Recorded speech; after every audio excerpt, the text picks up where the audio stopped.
But I am underwhelmed with all three ninth gen console launches. I'm underwhelmed with the Switch. I'm underwhelmed with the Series X. I'm underwhelmed with the PS5. All three of these consoles are underwhelming to me. Uh, I would say the least disappointing is the Switch because at least with the Nintendo I get strong first party. But uh, I mean, are they trying? I would say Nintendo's doing the bare minimum, but they don't. I mean, they don't have to do any better because they can put out half-assed ports and people buy them. So I mean, look, listen. If you only have to put in a half-assed effort and get an A in a class, why put out more? Because I've been there. I have taken classes in college and in high school where I literally bullshitted and got an A. So I mean, like I have, and let me tell you something. People here's the thing. As far okay as a customer, as a Nintendo fan, I wish they would put more effort into it. But why should they put more effort into it when it's going to sell millions? It doesn't make sense. Um, Now, like I said, I have bullshitted my way through courses and got an A or a B. Like I remember when I finally got onto the first honor roll when I was in 10th grade. I got onto the first honor roll, and basically like I had like seven teachers, and like five of them were like, "Well, you've got A's in my class, so I mean you can bullshit." So that's what I did. I was just bullshitting. I bullshitted my ass through. I just completely was like, I don't give a fuck. I don't care. It's like, I mean, if you've got straight A's, you can afford to be a little of an asshole about it. But I mean, they have no incentive to. I mean, but this isn't the first time Nintendo has been in this way. Like, remember the Wii? Like people forget during the Wii era, Nintendo was making money gangbusters, and there would be years. I mean, not years. There would be months between a big Nintendo release. So you get like one really good game from like first party Nintendo game, and then you'd get maybe three or four good third, second party games, and then a whole bunch of shovelware.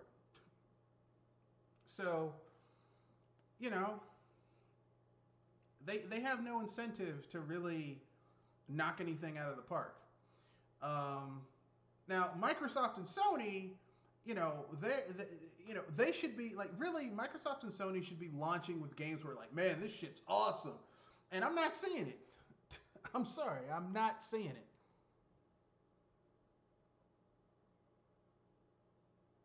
So, what are your guys' thoughts on the new consoles that came out?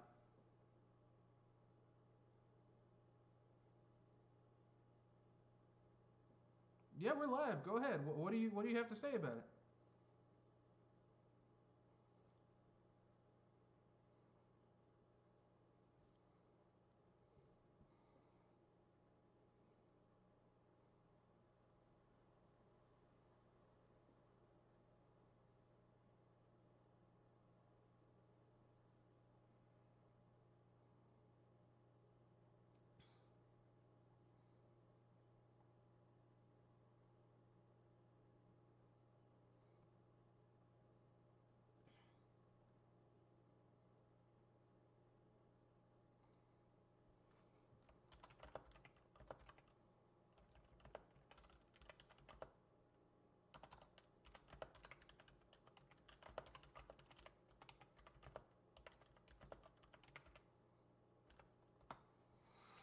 Uh, I mean, the excitement in getting new hardware was the excitement of getting games that you couldn't play last gen.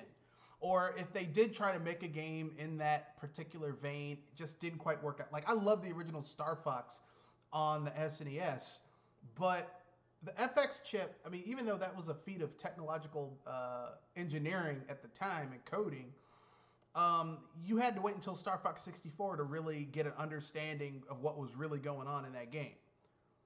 The first game, because just the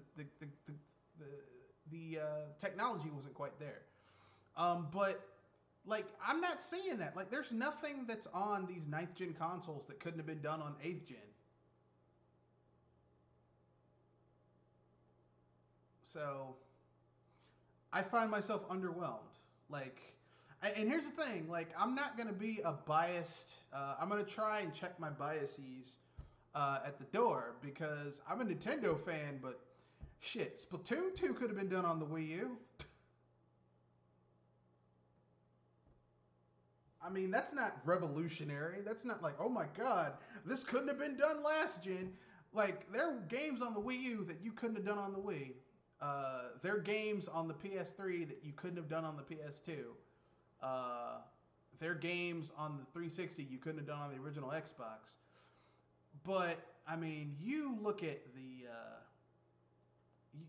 these games that are coming out now, and it's like none of this is really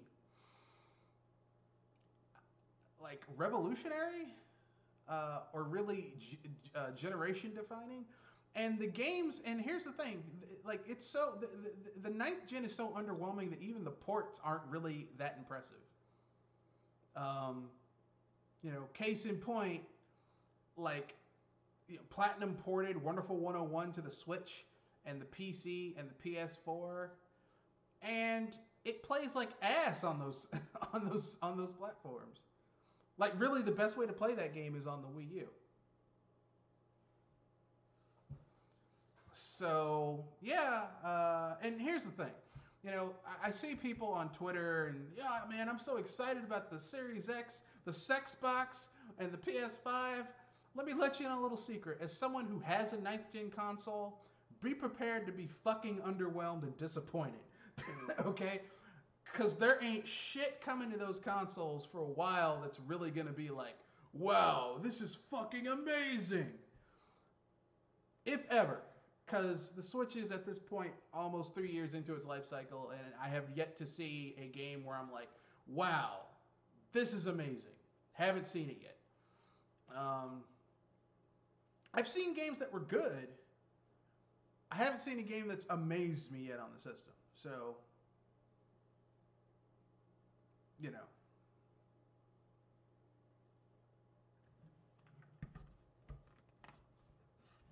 So, anyone have any other thoughts they want to say about the next gen consoles before we move on to the next topic?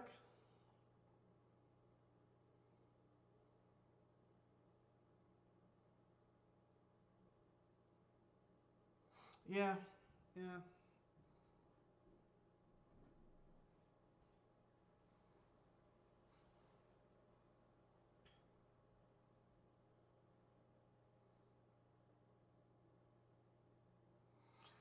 I mean, the only next gen console aside from a Switch, I would tell someone they should probably get, and the only reason I'm going to say the Switch is because it's for the first and second party games and third party exclusives.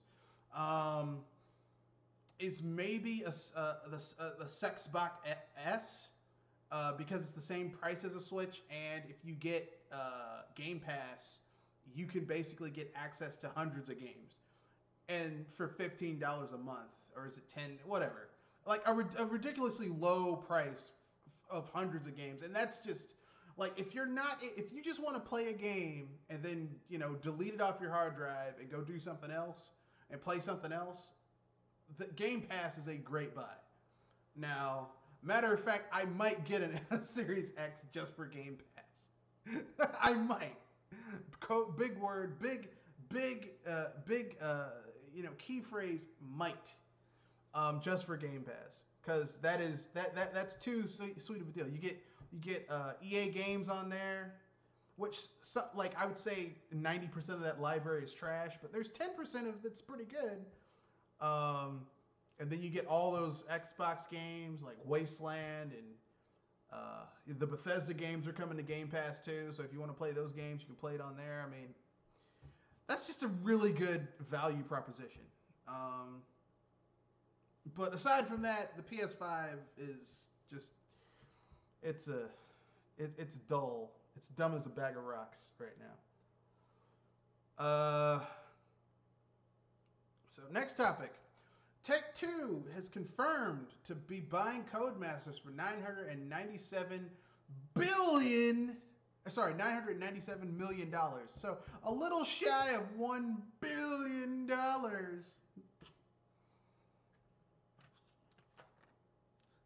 $1 million. I mean, $100 billion.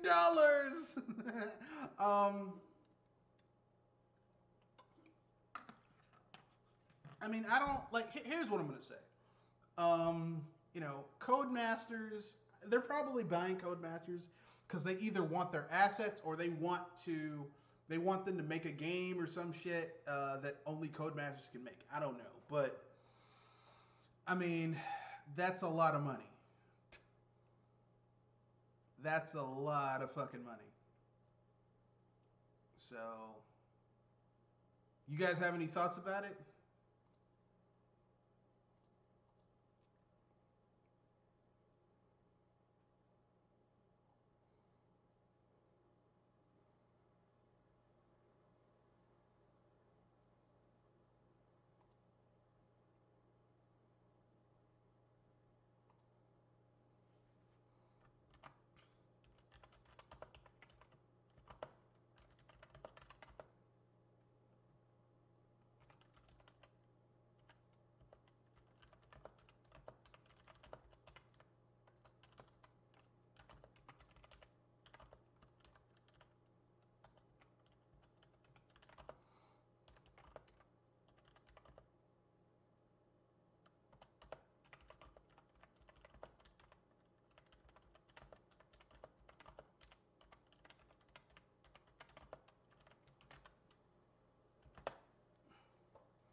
Okay.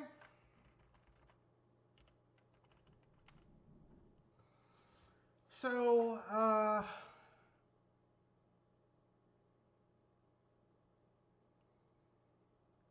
don't know what to say. I mean, anything else anyone else wants to say about it before we move on to the next topic? All right. Okay, so Dynasty Warriors, the Hyrule Warriors 2 demo runs like ass on the Switch.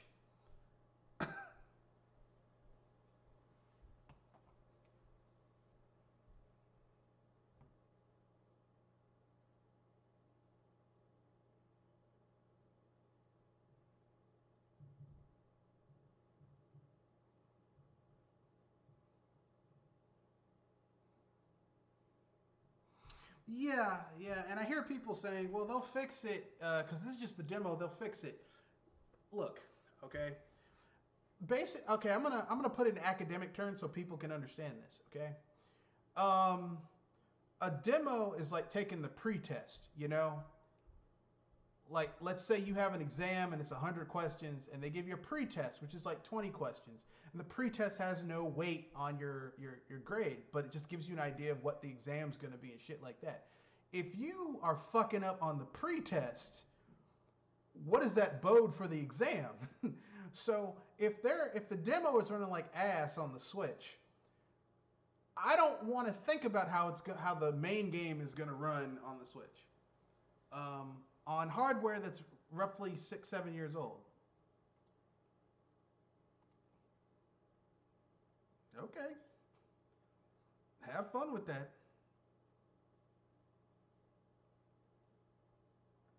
But I mean, regardless of whether or not it did or did not bother you or bother a lot of people, there's no excuse for a game to be running like ass when you only have one platform you have to optimize for. You know, like if this was like it was, no, go ahead. Sorry.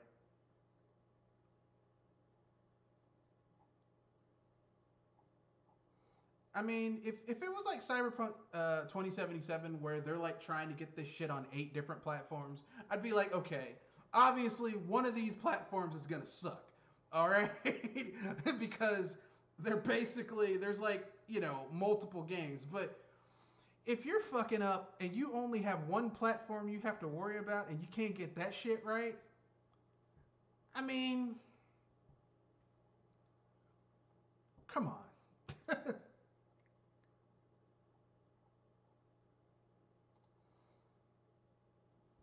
And I know this is just the demo. They might fix it, but I don't know.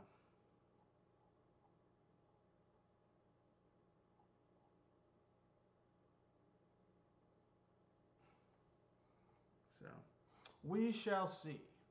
We shall see.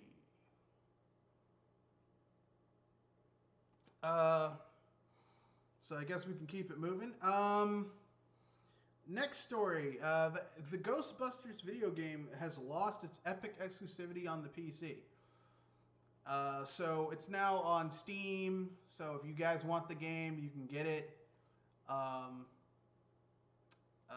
Full disclosure, I was gonna buy this game in the Epic Game Store, but something else came up, and I just kept on putting it off. But then I got it for free last week. Anyway, so I'm like, yeah, fuck it, why not? I'm like, look, I didn't buy the game, I got it for free. So I have a ton of games from Epic, but they're only free, Like I think only about, I've only bought 2 games off the Epic Game Store. The rest of them I got, because they gave them for free. I was like, yeah, sure. If you're going to give me a game, I'll take it, but,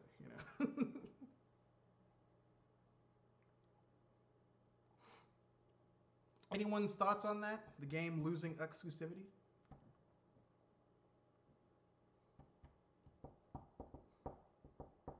Anyone? All right. Speaking of remakes running poorly, 13. Apparently, the 13 remake is running like ass on everything right now. It's a broken, glitchy piece of shit, which does not bode well for the Switch version of this game.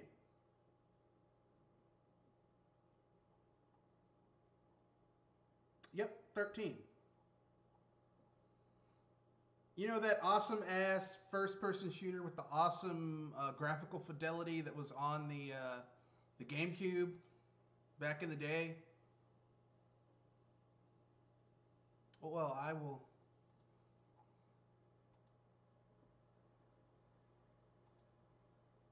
Yeah, it was pretty good back in the day, but unfortunately, well,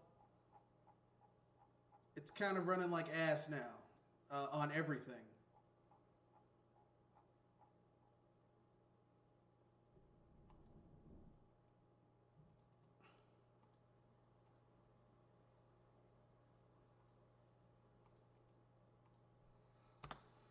Well, I mean, it's just like what's the word I'm looking for? It's like Hollywood. Hollywood just keeps on remaking shit. They're afraid to make new IPs.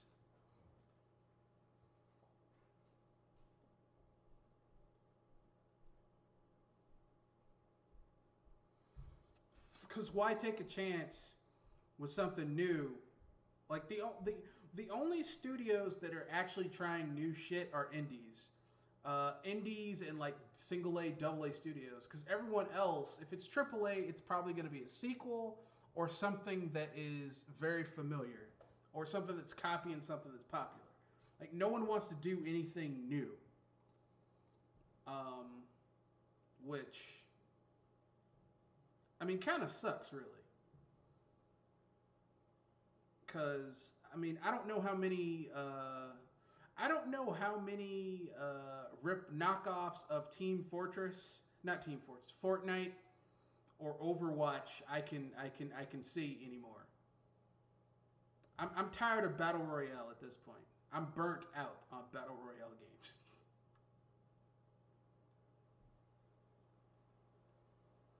Well, I mean, I don't play them either, but I'm like their game, like that game from Ubisoft that they came out with, and they did like the little like trailer that told you the setting, and I'm like, man, this sounds like this would be a good single player first person shooter. No, it's a battle royale game. It's like fuck. I was like, you had this really cool premise, and you pissed it away for a battle royale game. You dumbasses. Um, you know, it's just like even games that had more traditional multiplayer are going battle royale. Like, remember last year's Call of Duty was turned into a battle royale clone with no single player. And then the people who made it were like, yeah, we never, there was never a single player. Then it comes out later on, yeah, there was a single player, and they scrapped it because they wanted it to be more like Overwatch.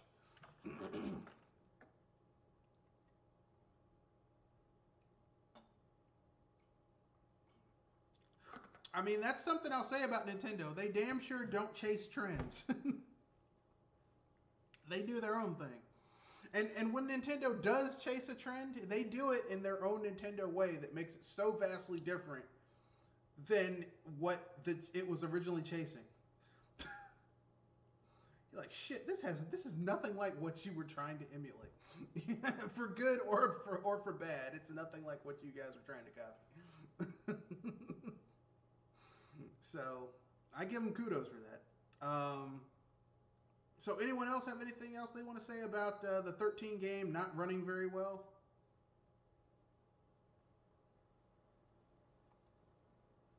Yeah, because I like that game on the GameCube. I kind of lost my copy. I was really looking forward to this game, but now that I heard it's playing like ass, I'm like, I don't know if I can buy it. I might have to go get another copy off of Amazon or eBay or something and play that on my GameCube.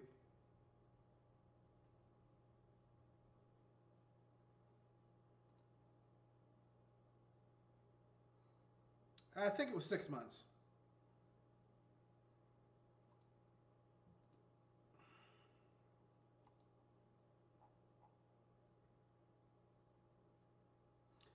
I mean, I'll keep it real. I was gonna get it when it came out, but I was like something kept on always coming up, and I'm like, I can either get this or I can get that, and I chose the other thing because I like Ghostbusters the video game, but I prefer the Wii version because the Wii version had motion control and it actually was really fun. The characters looked kind of cartoony, but it was still really fun.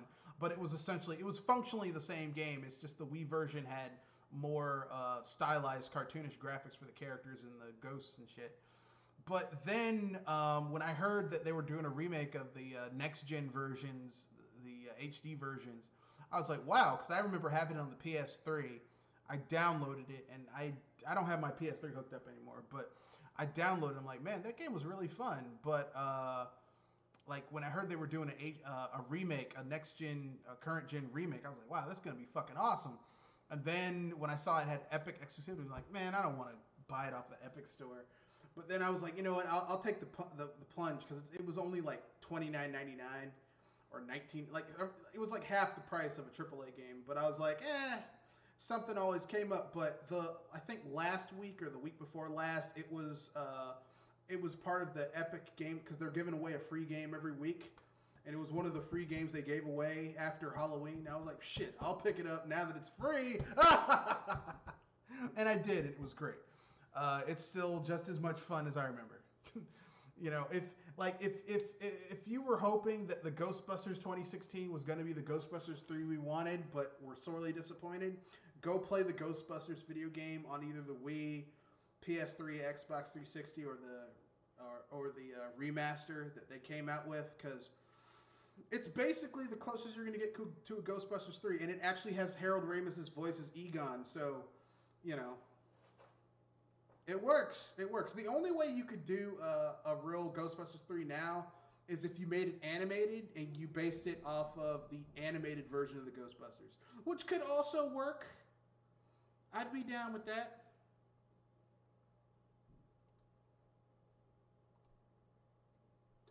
So our next story is Microsoft may or may not be buying Japanese studios / developers.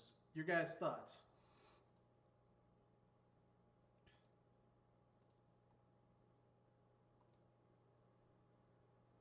Yeah.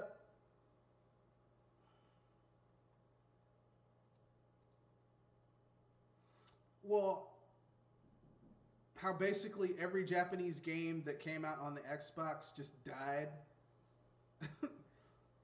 Like the thing is that I don't even think that even if they bought Japanese studios, I don't think it would help. Uh, I don't think it would help that. I don't think it would help that console. I think at this point, Microsoft just needs to kind of like I think the Series X will do better in Japan than previous Xbox consoles because it has a very small form factor. But I just think that the types of games that are coming to the Xbox just aren't really um, like shit that they like. I don't know.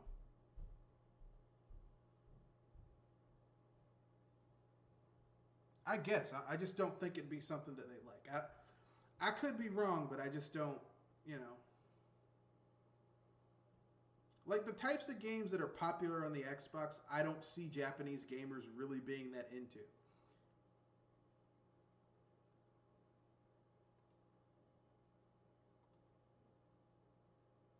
You know, I could be wrong, however, but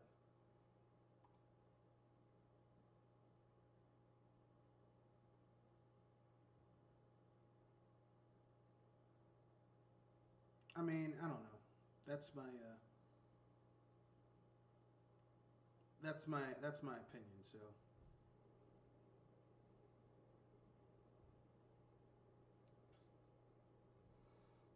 so with that being said, I guess I'll give my opinions. My first impressions of Yakuza 7 Like a Dragon. It's the Yakuza game that basically has turned the Yakuza series from a action adventure beat 'em up into a with RPG elements into just a straight up RPG with turn-based combat and real turn-based combat and attacks and double text and triple text like Chrono Trigger. That's right. They turned Yakuza into into a turn-based combat game with combat like Chrono Trigger. It's fucking insane. Combined with Dragon Quest, because you have a job system where you can switch jobs and which gives you different abilities and weapons you can equip and shit like that. It's actually pretty good. I'm not gonna lie. It's pretty good. Any questions before I go further into my first impressions?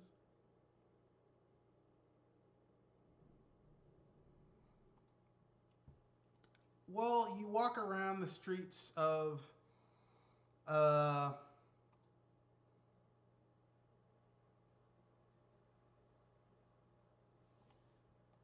you walk around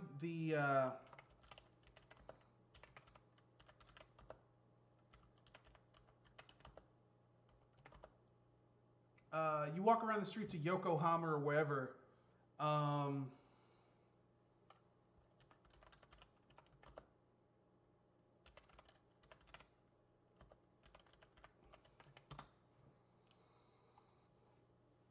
and basically you see like enemies see you and then you fight each other.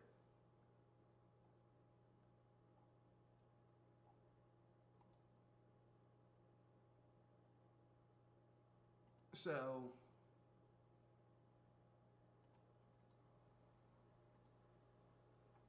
but enemies do pop up and you do have to fight them constantly. So, um,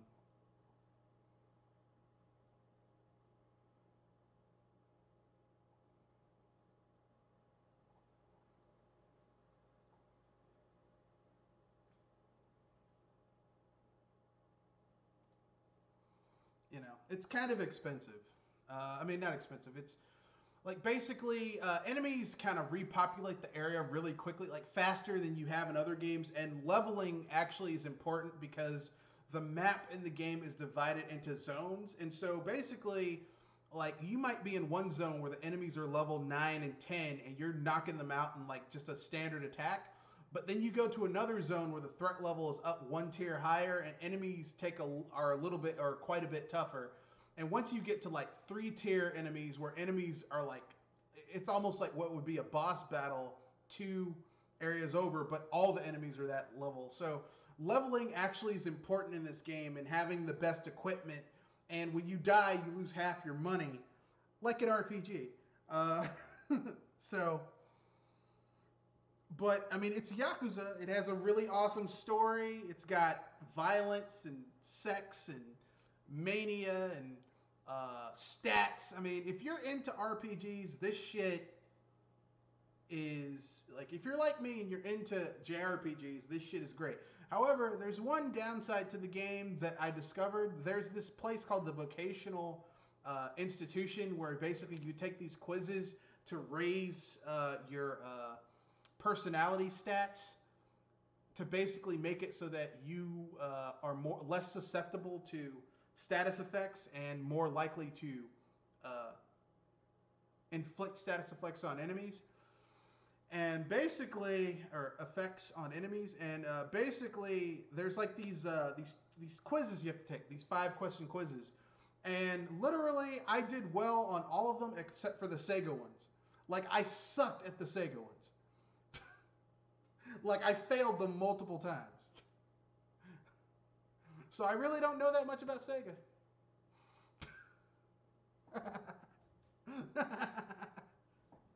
That's my dirty little secret.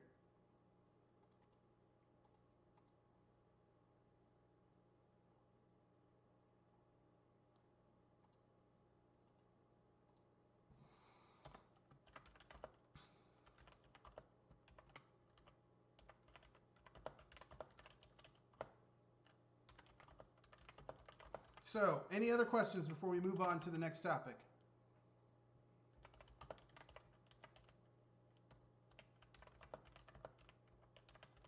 Yes, yes, it does.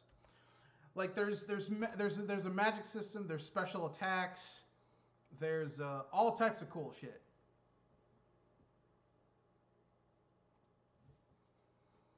Yep. Basically, here's how it works. Essentially speaking, over the course of the game, you like uh, your main character basically like he has an overactive imagination. So at a certain point, he starts seeing the characters you fight in the streets as like monster-fied versions of themselves. So like a drunkard might become like a sloshed ogre, right? So the guy's like drunk and staggering around, but he's got horns on his head.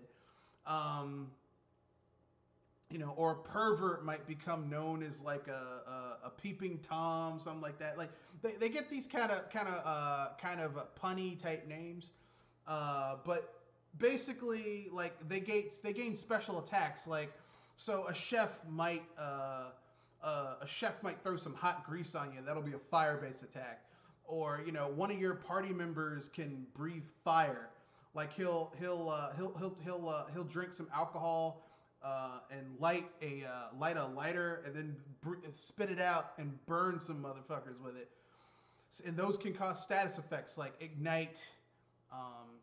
He can breathe rancid breath on someone that lowers their defenses. It's a Yakuza game, but it's been turned into like a RPG.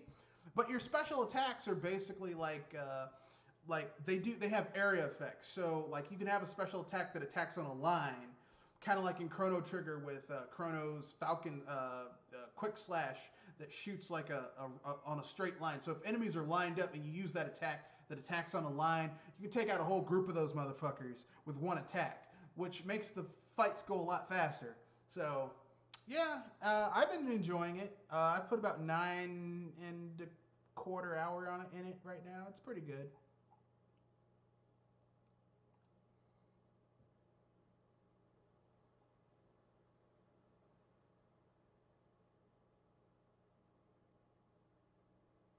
So, but with that being said, I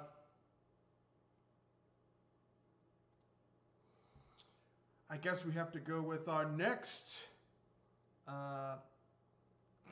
next news story. Let's see. These are free topic stories. So Mortal Kombat, the movie, has been delayed indefinitely due to COVID-19. So that's probably going to be put on the streaming platforms. I'm just saying. Because I don't know when movie theaters are going to open up again, but I'm not trusting it.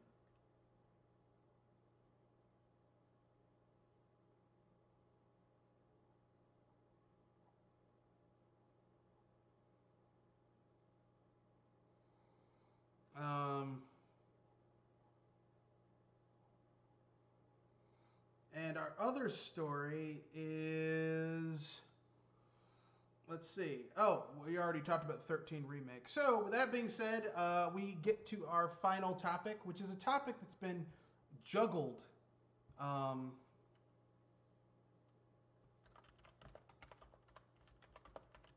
for a while now.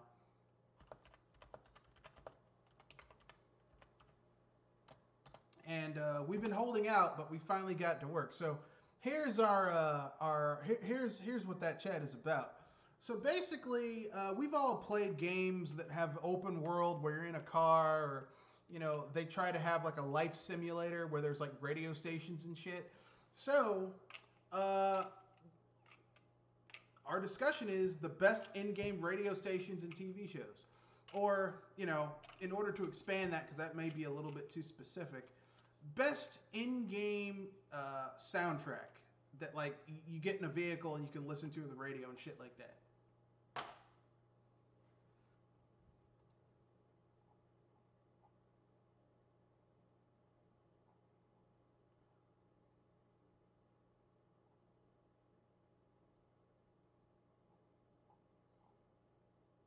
That's pretty good. Vice City, I would say Vice City um, has some of the best uh,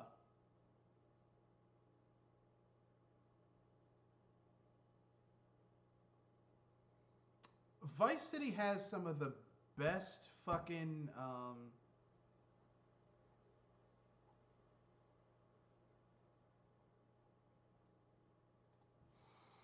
has some of the best music in the series. It's really good. I mean, you've got like Michael Jackson, you've got the Whispers, you've got like great 70s stations, great 80s stations, because set in the 80s, great rock. Like all of it is just really good music. And it really fits that kind of time period.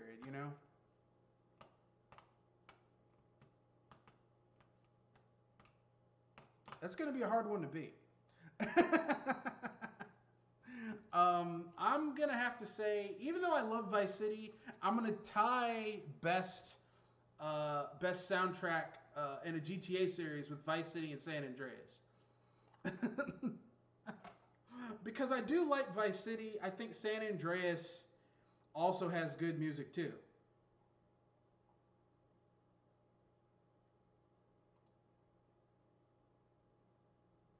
I think they're both equally good. Especially like the gangster rap was pretty good too.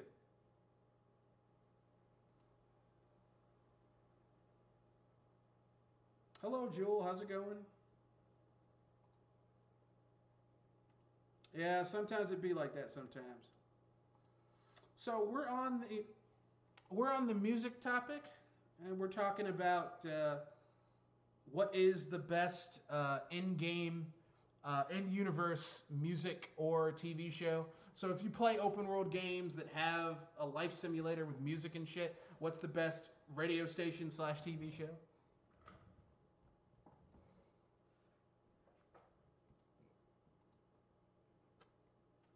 Yeah, so did Kenoshi.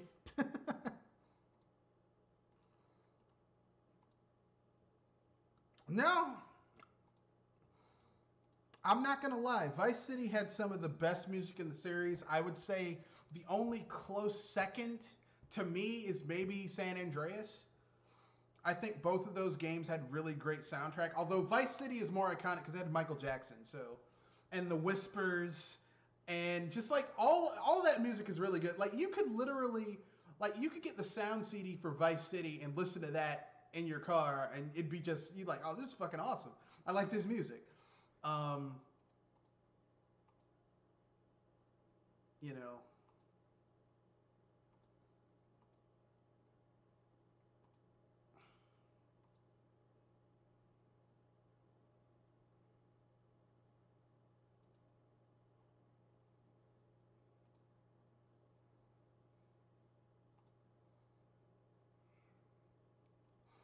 well, the sad thing is that, I mean, if you're listening to AM or FM2 or FM3, no matter how many FMs you have in your vehicle, basically, like FM music stations have to play what's popular for their demographic. But if you get Sirius XM, there's more specialty stations. So you can have a station that plays nothing but 70s disco. You can have a station that plays nothing but 70s rock and roll, or 80s rock and roll, or like 1940s blues and jazz and shit like that. Yeah, yeah, I have Sirius as well, so I totally can, you know. I mean, I didn't get. No, what were you gonna say?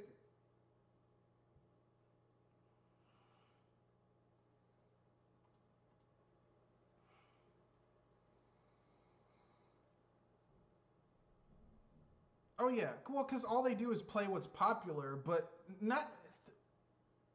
Yeah, shit that's not popular. You might not necessarily, um, you know, enjoy. Because there's tons of shit that's really popular that I'm like, I don't like listening to this.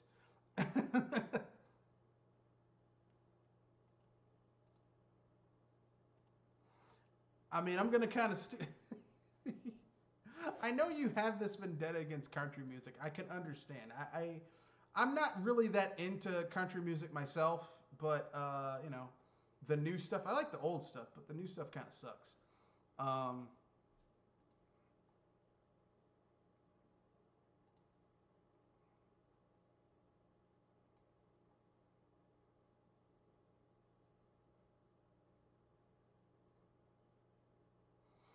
yeah, but isn't that more like a blues song?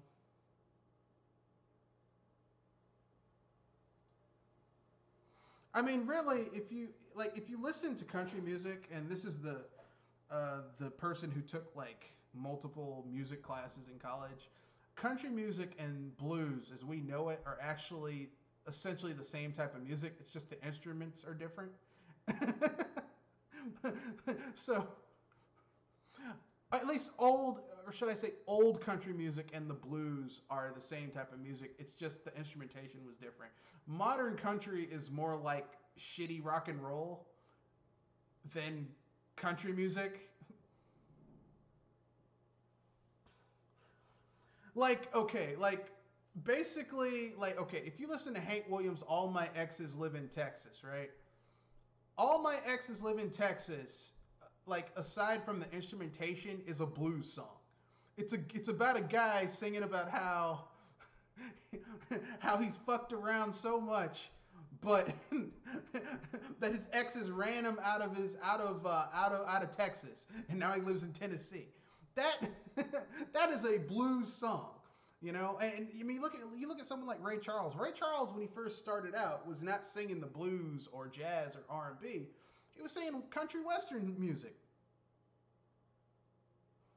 So I mean, you know, and it's not that much of a.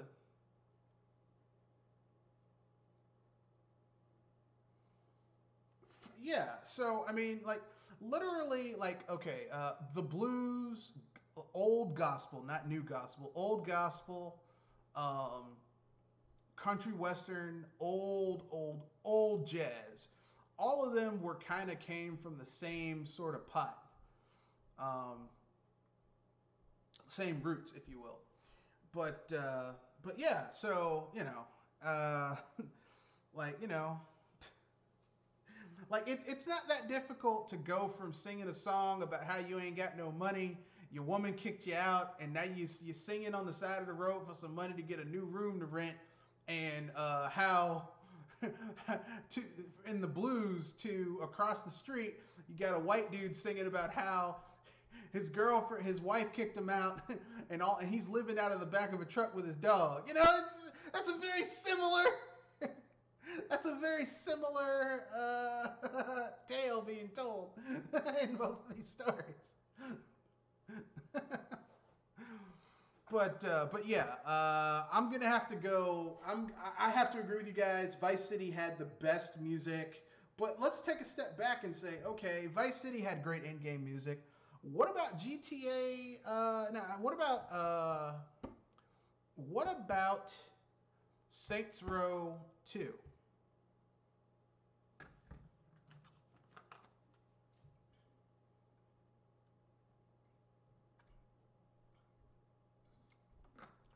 I mean, Saints Row 3, the big thing about Saints Row 3 was that it had Kanye's Power in it. And was the commercial that they did where they had Power playing and it sounded really cool. And I was like, man, that's a good song if only Kanye wasn't an asshole. But I mean, I don't know. You know, I mean, really, the best soundtrack I've had in a non-GTA Rockstar game was actually the music I heard when I was playing, ironically, another game set in the 80s, Scarface, The World Is Yours. Because it had a lot of, if Vice City had A-tier popular music of the 80s, The World Is Yours had B-tier popular music of the 80s. So, like, you know, it had no Michael Jackson, but it had Prince and Cameo and and The Whispers. You know, just some really good shit to listen to. I liked it. I thought it was pretty good.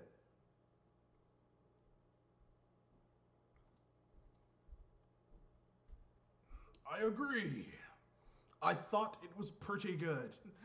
that's that's the thing. So, anyone else have any other soundtracks or in-game TV shows that are like, wow, this is actually kind of cool?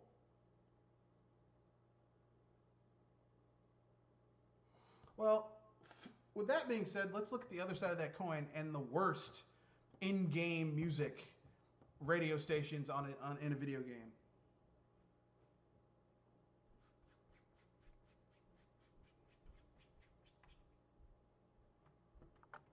Yep.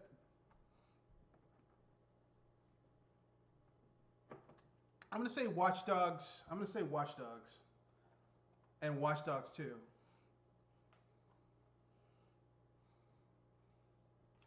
I mean, I haven't played the third one, but I played the first one and the second one, and I cannot for the life of me fucking remember any of the music on those radio stations. Now, Watch Dogs 1, I can only play that game for about 20 minutes before I just get bored and turn it off. But, so, I mean, you know, Watch Dogs 2, the music is just fucking forgettable.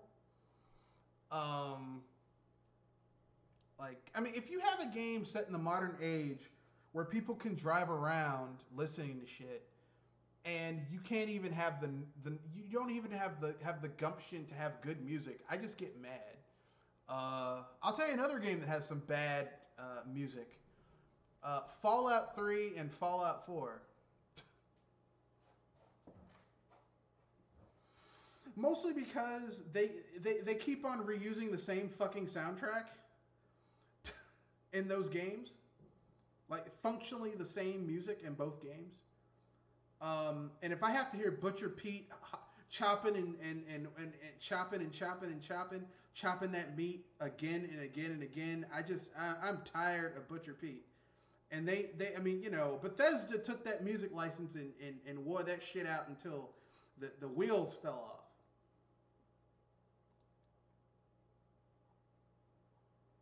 It's like they don't have it's like they don't have the balls to actually do something new or different.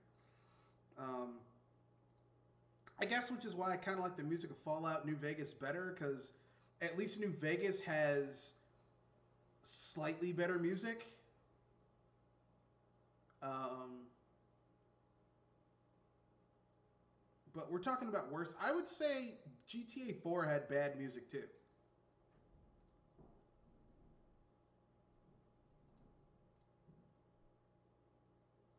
GTA 4. Because, I mean, it's bad enough that the game itself is really fucking boring, but then you factor in bad music on top of being really fucking boring. It's just a try. It's a duology of just a bad situation. You know what I'm saying?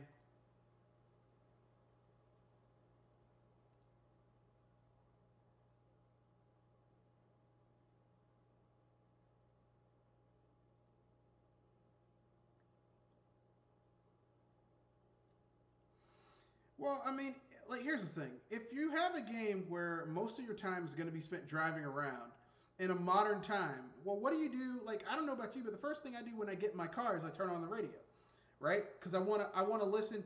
I mean, where I live, I need to know. Like, I don't even turn on a music station. First, I turn it on the tr- the traffic station because I need to know. Okay, how bad is the traffic? Do I have to take a detour? Like that's the first thing I do because I live in the area that has the third worst traffic in America, and frankly speaking, uh, like I need to know what's going on. That's the one good thing about this COVID thing, man. The traffic has kind of gone down because people aren't going out. Thank God. Um, but yeah, the first thing I do is turn on the traffic. But then I turn on this music stations.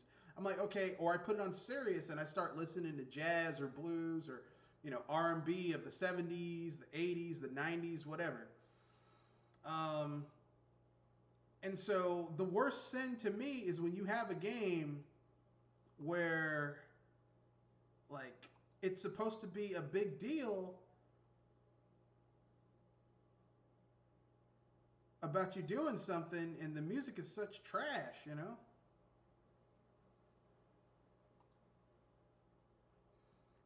Um, but that's my own personal opinion. I think that the music in I think the music in most of those games is trash, especially GTA 4. GTA 5's music is okay, but the only cool thing about GTA 5 is that you can add your own music. So it's like, okay, this music sucks, but you know, I can listen to my own shit. Yeah, I can listen to my own shit, so it's not that bad.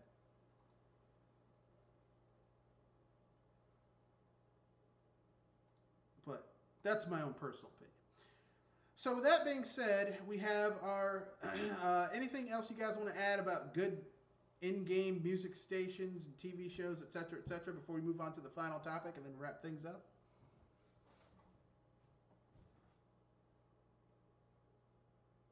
All right, our final topic: unpopular opinions.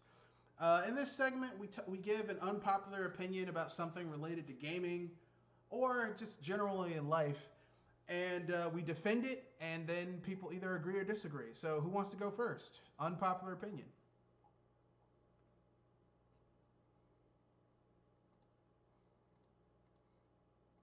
Shut your mouth. No, I'm joking.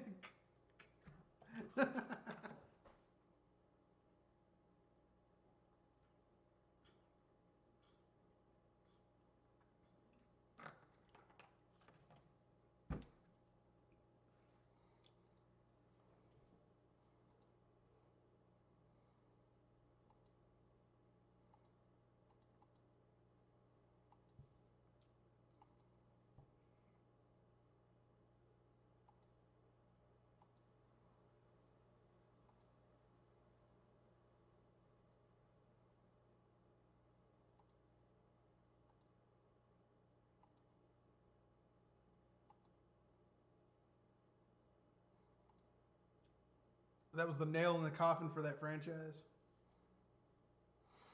Yeah, I can understand that.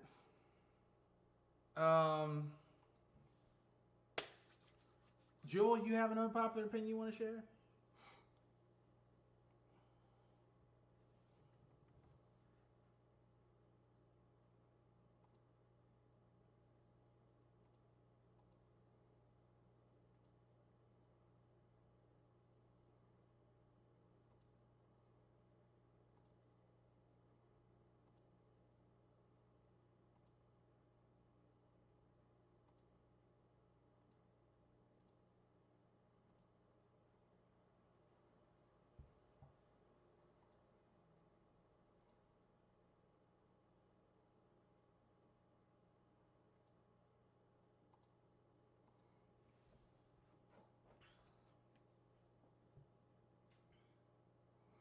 Well, at least Twitter does have moderators. Like if someone says something that's blatant bullshit, you can report them, and like there'll be a disclaimer next to it. Facebook is way worse than Twitter because you can do whatever the hell you want, and there's no fact checking whatsoever. So people can.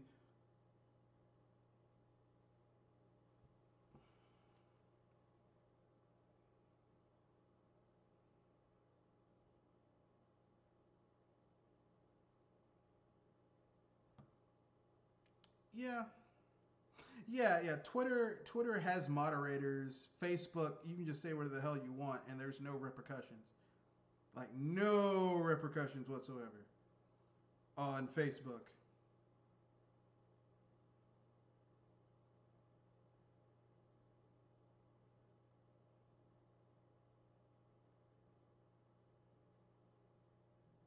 Like I'll give an example, right?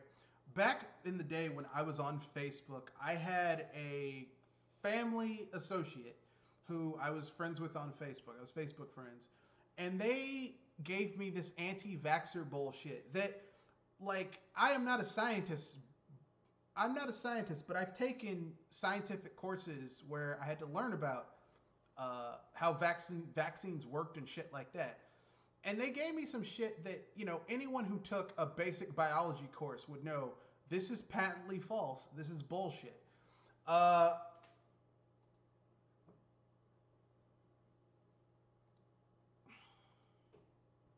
yeah, and I told him, I was like, man, there's no scientific evidence that this is true, and it's actually fake. It's bullshit.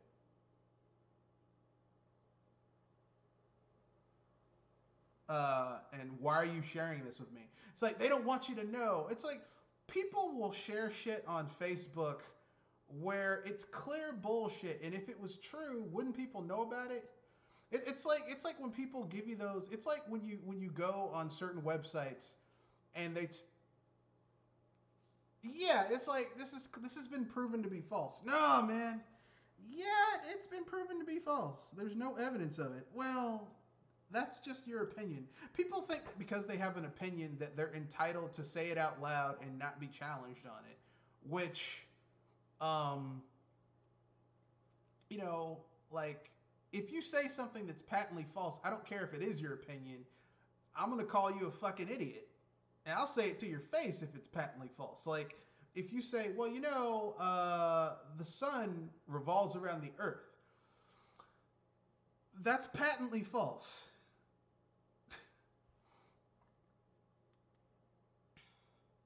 I mean, haven't you always noticed that when people say something really stupid and you challenge them on it, they say, well, that's my opinion.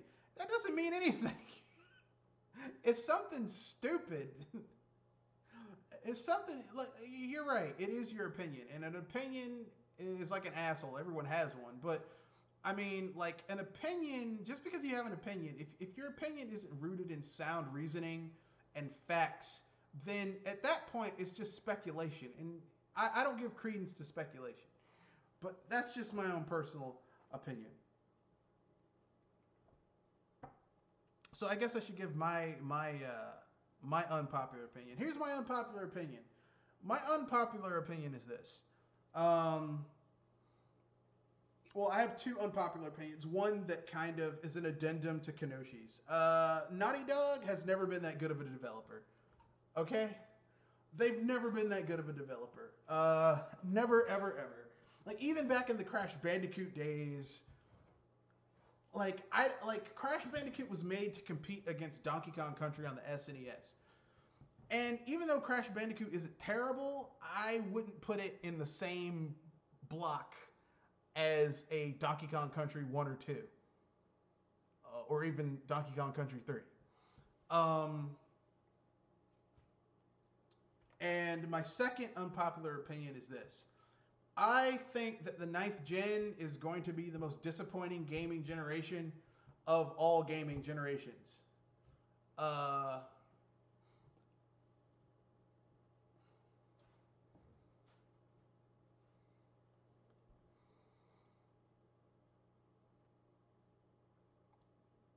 I think it's going to be the most disappointing because if you're a Nintendo fan, you've gotten like maybe 3 or 4 really strong first party games, and then a whole bunch of ports of shit that if you're a Nintendo fan, you already owned on last gen hardware. So, what's the point?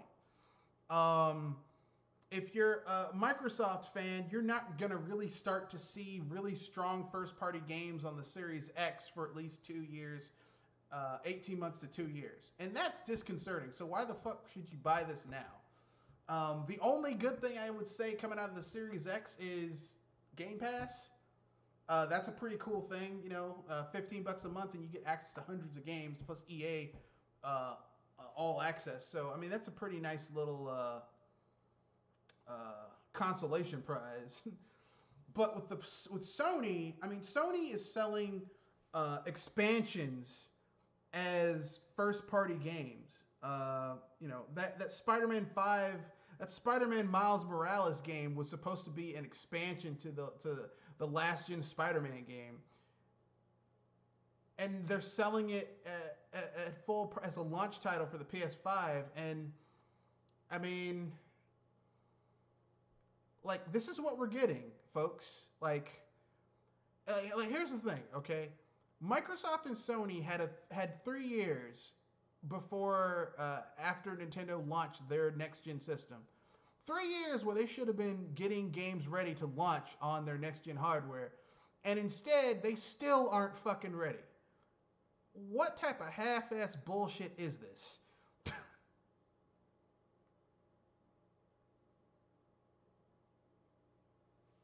It's embarrassing.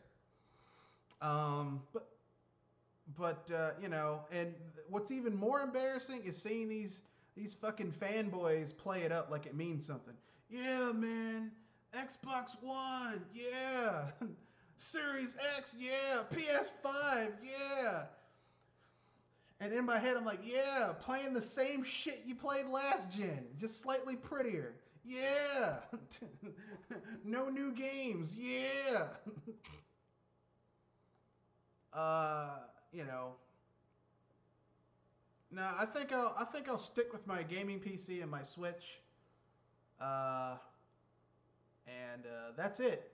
Uh, I might get a Series X S because it's the same price as the Switch and Game Pass, but that's a big might, you know. Well, I mean, it's a may or may not thing. It's not a sure thing. I might, because like I said, $200 and you get access to plus Game Pass, and you get access to all those games. That's a pretty neat deal. The only thing that bothers me is that having had Game Pass is very obtrusive, and Microsoft wants to know all your fucking private information, which I don't like. So I still might not get it because I don't want Microsoft to know all my private information. So I'm very big on Microsoft not getting my private information because I don't. I'm not a.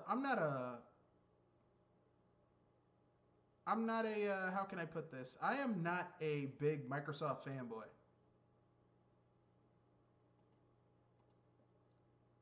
You know, like you know, I'm not one of those like, oh man, Microsoft. I'm like one of those people who uses Windows because a lot of the business applications I have to use in order to run my business run best in Windows, but not because Windows is great. You know what I mean? Like I would use like to me, I would like if Linux could get their shit together, I would rather use a Linux OS that could also use Windows shit. That would be perfect for me. But whatever. Anyway, anyone else have any other unpopular opinions they want to share before we wrap things up?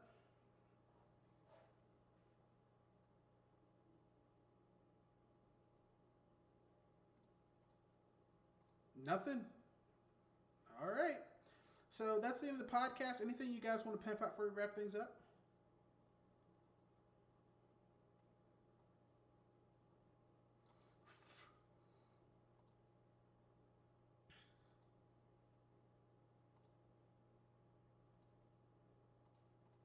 The DJ game. Yeah, it looked kind of cool. I was like, I don't want to have a epileptic seizure while I'm playing a video game though. So I was like, nah, I'm good.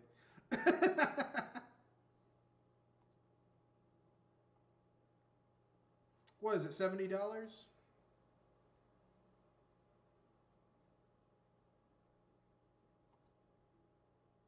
All right.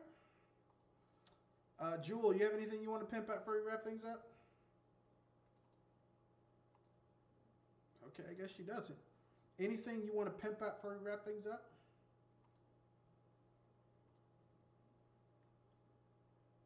I ain't got nothing. I ain't got no money. No, go ahead.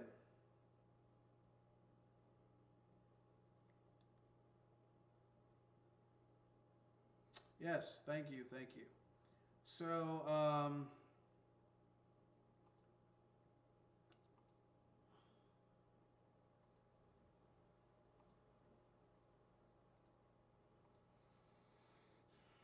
that is correct, and I will get those details in a moment. But first, I got to pimp out something that I'm doing. I had a video come out yesterday. It was my first impressions of uh, Yakuza 7, Like a Dragon. Um, well, that was only my first impressions. So, like, I had only played about an hour of it at that point, and it's like a 60-hour game. So right now I'm playing through it to give my review probably next week or the week after next. Um, but that'll be probably next week or the week after next. Yes, I do, which is the second part of my pimping out. I also have parts 4 and 5 of my ideal Elder Scrolls game coming out tomorrow and Friday at 9 a.m. They automatically load, like I'm doing something else at that time, but they'll automatically be out. So look forward to that. Enjoy, peace.